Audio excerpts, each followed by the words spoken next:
Hey everyone, it's me. Hey, I wanted to touch base with you guys today and talk to you a little bit about food journaling. Because food journaling is critical in this process. As you're going to hear me talk about the next 30 days, nutrition.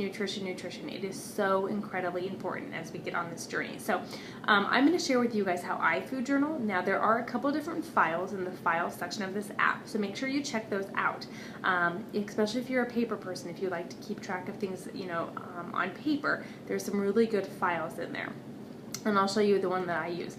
There's also a 21-day fix app that you can get, and that allows you to keep track of your containers that way as well. So I know some people prefer to do things electronically.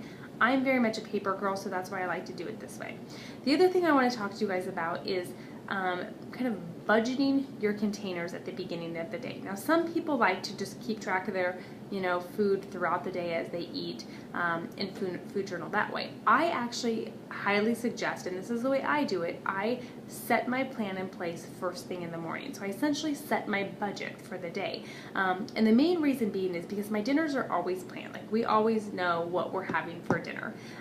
So then I build the rest of my day around the containers that I'm using at dinner time, where if you just keep track of your containers throughout the day, and maybe let's say you have a rice and a meat dish for dinner planned, but you've already gone over on your yellows, you're like, oh man, but I have this casserole dish and I have to eat it, but I'm already over in my containers. Where if you've planned your day ahead of time, you already would have known that you needed to not have as many carbs or yellows in the morning to make sure that you have room for that come dinner time.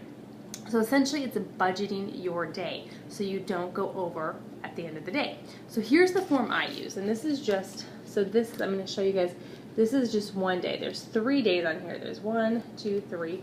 It's an 8x11 notebook that I had printed up in Kinko's. This file is in the file section of this app, and this is for the bracket A. So if you need a different bracket, make sure you let me know. I'm happy to upload those, and I'll probably just go ahead and upload them all for you guys so you can use the bracket you want. I just simply sent it to Kinko's.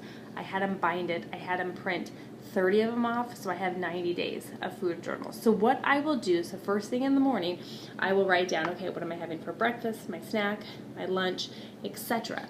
And then I actually don't cross anything off until I actually eat it. What I do is I just put a little dot in them. So like for breakfast, if I'm having oatmeal and eggs, I put a dot in the red for my eggs, and then the yellow for my oatmeal, and then purple for berries if I'm having berries. And then when I actually get done with my breakfast, I X out those squares that I've used. So that is how I do it. And like I said, I always do it first thing in the morning because it lets me budget my day, and so I don't go over on my containers. And yeah, you guys, I've been doing this for 2 years, and I'm still food journaling because I find that the times that I get away from food journaling, my nutrition really slacks. This will be a huge eye-opener for you. Plus, by going into the day, you know what snacks you need to pack, and you also know, like, if you're out and about and you're running, you're running late, and let's say you're like, I don't have time to go home and grab lunch and eat my lunch, so I need to grab something on the go, but you know in your head what you already planned, and let's say you planned a red, a yellow, and a green. All right, so when you go to a restaurant, then you know what you're going to eat. You're going to eat a red, a yellow, and a green. So that's how I do it. I definitely encourage you guys to make sure you find a system that works for you. And I would love to hear what you guys are going to be doing to keep track of your nutrition, because what works for you may work for someone else.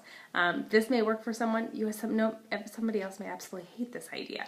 So it's really important to find what's going to work for you, because then you're going to follow through with it and do it. So that's just a little bit on what I like to do. What you'll also see me do within this group is when I log my workout in the morning, I will also log and just share with you guys what my meal plan for the day is, because then it's just one more kind of accountability post for me for the day. So I not only have it on paper, but I've also said, okay, this is what I'm going to have to eat for the day. Hold me to it, guys.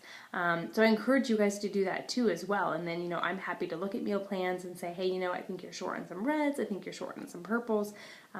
You're over on a certain container, etc. And so it's just kind of nice to get an extra set of eyes on that. Plus, it's kind of fun to see what others are eating and to share recipes and say, hey, that looks really good. Can you share that recipe with me? So I encourage you guys to do that.